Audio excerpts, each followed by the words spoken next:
Yes, I am wearing a Crazy Town shirt. I just wanted to get that out of the way before we move forward here. So Corey Feldman, the man whose final act is as a lolcow pop star wannabe, has put out a new song. And I will be damned if I don't review this song, especially given the treacherous ground that I've had to cover in the past regarding his box set, his CDs, and his live performances. Let's take a listen to Corey Feldman's new song, Characters. This is Dancing with Ghosts.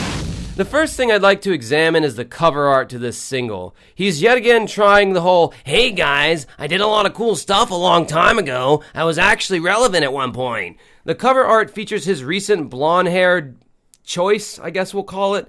I'm sorry, but there just comes a certain point when you're nearing your 60s that there's not really a discernible difference between having blonde hair and having gray hair. He just looks like an old dude who's giving into old age these days, but whatever, man. Aside from that, he's got all these various side images of his past roles or his past self just poorly photoshopped together to create a menagerie of a man who's apparently played a bunch of different characters in his life. Corey's version of trying to be clever is so try-hard and obvious. It's exactly the kind of thing an out-of-touch boomer would think is clever. The tie-dye vomit is also an indicator of what this track will sound like, so let's get into it. So the track opens up with this very naked acoustic guitar, and I'm thinking to myself, where could this go? This could go anywhere in Corey world. We're all just characters in each other's lives. Play our roles. But by 14 seconds in, I'm like, okay, he's ripping off the Beatles. Not only is he copying some kind of creepy John Lennon type vocalization, but it's complete with John Lennon's classic slapback echo effect, which sounds like this. I read the news today, oh boy. It's just a short echo that gives a doubling effect on the voice, and it also slightly obscures the voice a little bit. John Lennon was actually quite insecure about his singing voice, which is why he had his engineers use this effect so much in their past Beatles songs. So, given that logic, Corey should be using slapback echo on every song he's ever written. The third most immediate Beatles-esque thing that immediately jumped out to me was his use of a cheap Mellotron simulator in the background of the song.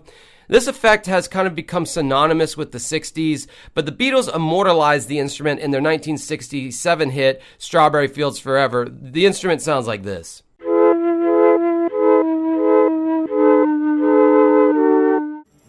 all just characters in each other's lives. The old version was basically one of the first samplers. It had a bunch of tapes, and each piano key represented one of the tapes that would play, and it had this really kind of fake sound, but it became kind of endearing to a lot of musicians in that time in the 70s, and it was even used by the Smashing Pumpkins in the 90s. So anyway, this is completely obvious that we're doing the Beatles this time around in Corey world. I thought for sure that we were certainly heading more into the hard rocker territory with some of his recent releases, but fuck it. Corey doesn't have a legitimate fan base for his music, so I guess he has the freedom to release whatever he wants without fear of alienating his fans. I think they're mostly people like me who just kind of are there for the ride and not for the actual quality of the music. By the first minute in, we're treated to some awfully irritating falsetto oh-we-ohs by the Feltzer, and it goes on entirely too long.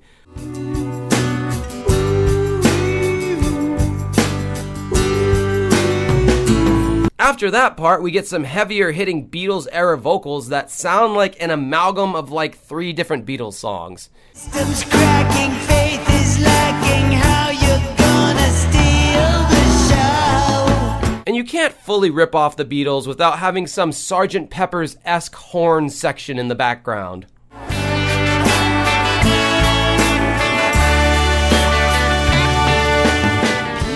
The song just kind of repeats these formulas for over 4 minutes. There's some really disgusting sounding constipated Gene Simmons vocalizations throughout the song as well. So if you were worried that he was giving up that technique of singing, don't worry, it's still fully intact. Gotta go when it is time to go.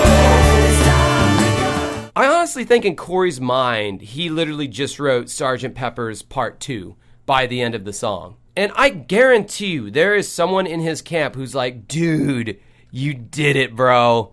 That sounds like a if the Beatles were still around, bro, this is the song they would have written, dude.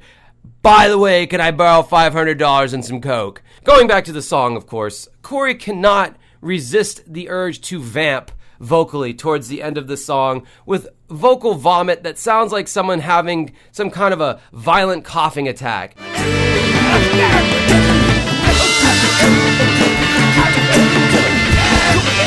There's also an embarrassing dad joke Easter egg at the very end where Corey has some vocals that sound like they're played in reverse, but since I'm a studio master, I was able to reverse the song and the start from the end, and yeah, it's literally just Corey making some random noises that sound like they might be conveying some kind of secret message, but they're not, and the joke isn't all that funny. Character rhetoric. And I might be the only person in the entire world who took the time to reverse the song to play you the message that Corey had at the very end. So one thing you can say about the Feldog is that you never know what kind of bullshit he'll send down the pike, and this song is no different. It's just kind of disappointing that he went the copycat route, because obviously when you're aping a band like the Beatles, it'll be harder to criticize than if you come out with some original slop on your own, say The Joke, for instance, or Walk. Anyways, I hope you enjoyed this short little song review, and until next time, have a good rest of your night.